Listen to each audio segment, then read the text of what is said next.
Hello to all. Good morning, dear students. This is Arshad Alam, Assistant Biology Teacher of Oriental Public School, Kishanganj, Bihar. Dear students, today I will teach you about the balanced diet from the chapter of components of food for the class 6th science. Dear students, the topic balanced diet is very important for for the exams as well as for the higher education. Dear students, the diet or meal that we take during the lunch time or dinner time, that meal or diet must contains the adequate amount of all the nutrients, the adequate amount of all the nutrients.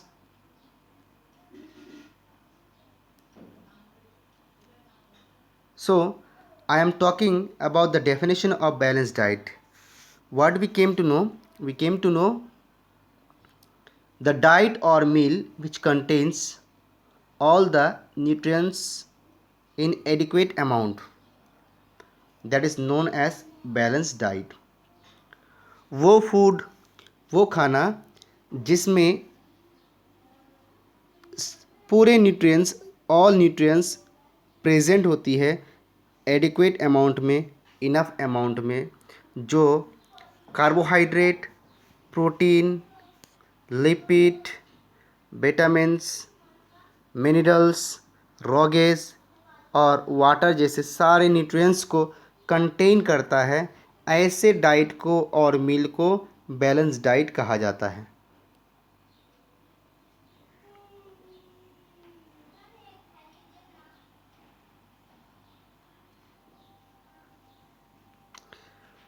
Now, what is the function to have the balanced diet for the human beings? Human beings अगर balance diet proper way में ले तो ये हमारे health को बना कर रखता है, प्रॉपर ग्रोथ करवाने में मदद करता है. साइंटिस्ट के according a balance diet must include food stuffs from each of the following four basic food groups. According to the scientist के अनुसार, साइंटिस्ट के अकॉर्डिंग वो डाइट जिसमें ये फूड स्टफ्स जो है चार बेसिक ग्रुप्स में डिवाइड किया गया है. The first one, as you can C,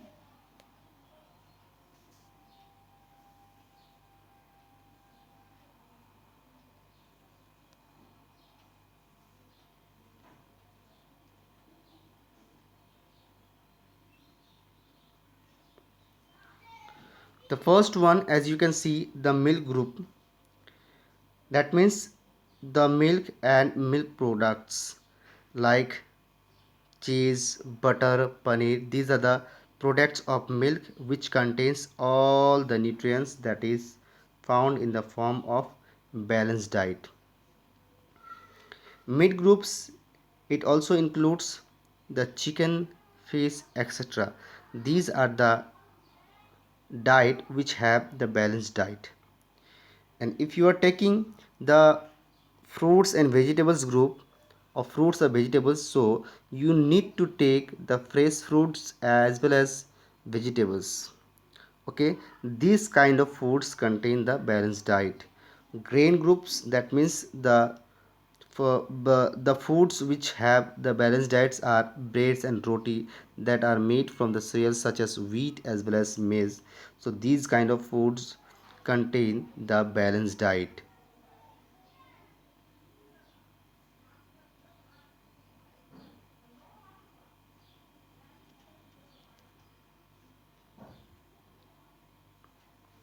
Now we will talk the next topic, that is deficiency disease. Students, remember, deficiency means lack, जिसे हम लोग कमी कहते हैं, lack in diet, that is disease means disease, जिसको हम लोग बीमार कहते हैं। तो न्यूट्रिएंट्स, इंसान जो डाइट लेते हैं, ह्यूमन बींग्स जो खाना खाते हैं, उसमें अगर कोई एक न्यूट्रिएंट्स लाइक कार्बोहाइड्रेट,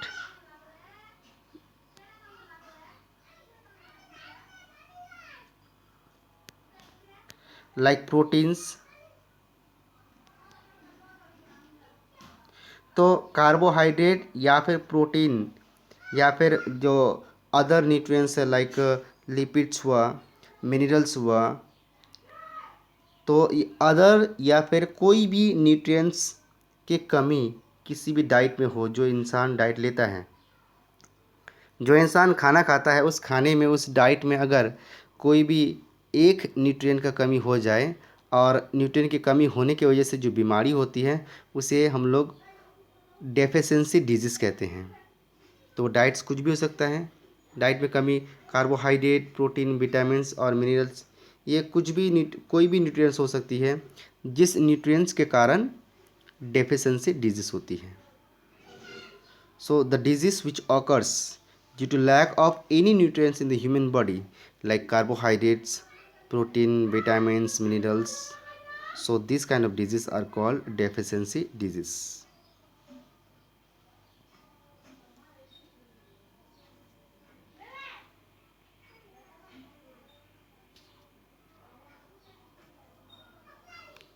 अब हम लोग बात करेंगे कि कार्बोहाइड्रेट की कमी की वजह से और प्रोटीन की कमी की वजह से कौन कौन सी बीमारी होती है।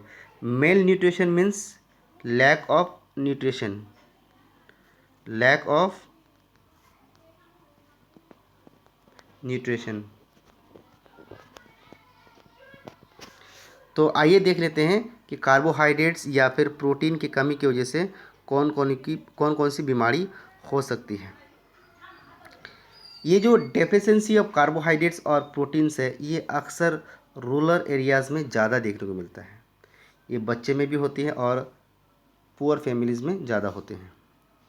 ये बीमारी एक ऐसा कंडीशन है जिसकी वजह से उसके बॉडी में एक हैंडीकेप जैसा अपीयरेंस देखने को मिलता है, एबनॉर्मेलिटीज़ जिसको कहते हैं, वो देखने को मिलती है। Malnutrition is of following types. Malnutritions यानी लैक ऑफ न्यूट्रिशन 3 टाइप्स का होते हैं, 3 तरह का होते हैं। The first one, undernutrition, जब किसी फूड में इनएडिक्वेट अमाउंट में ले लिया जाए, जब किसी फूड को इनएडिक्वेट अमाउंट में लिया जाए, जितना चाहिए उससे कम या फिर उससे ज़्यादा लिया जाए, तो that is what we call undernutrition. Undernutrition can be general और वी कैन से स्टारवेशन। जैसे मैंने बताया कि जितना इंसान को खाना खाना चाहिए, मैंने खाने में जो डाइट्स होना चाहिए, उससे बहुत कम अगर डाइट रहे खाने में, तो उसे हम लोग स्टारवेशन और अंडर न्यूट्रिशन कहते हैं। तो ऐसे जो बीमारी है वो विटामिन की कमी की वजह से या फिर मिनरल्स की कमी की वजह से होती है। स्टारवेशन मीन्स भूखा रहना, when no food is consumed for days, बहुत दिनों तक अगर आप खाना नहीं खाते हैं, इसे हम लोग स्टारवेशन के नाम से जानते हैं।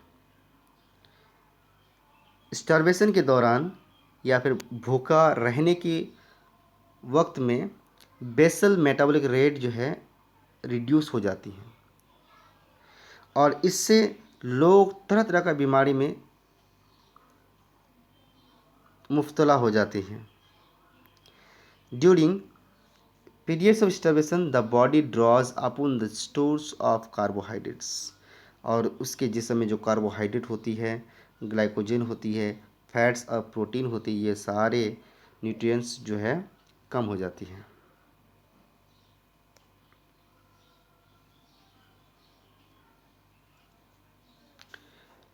स्टूडेंट्स, अब हम लोग देखेंगे कि प्रोटीन के कमी की वजह से, means protein energy mail nutrition, तो डाइटरी या फिर हमारे डाइट में प्रोटीन्स, कार्बोहाइड्रेट और फैट्स, जिसे हम लोग को body building, body energy providing foods के नाम से जानते हैं। So deficiency of protein, carbohydrate as well as fats, तो it gives us a number of diseases.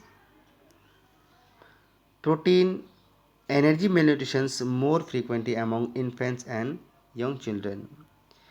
Protein energy malnutrition जो है वो बच्चों में और जो और भी छोटे बच्चे होते हैं उसमें ज़्यादा देखने को मिलती है। इसका एक एज रेंज बता दिया गया है, 1 से 5 इयर्स के बच्चों को ज़्यादा से ज़्यादा प्रोटीन एनर्जी malnutrition होती है। और इसका 2 फॉर्म है, इस बीमारी का 2 फॉर्म है, क्वाशियोकोड एज वेल एज मैरस्मस।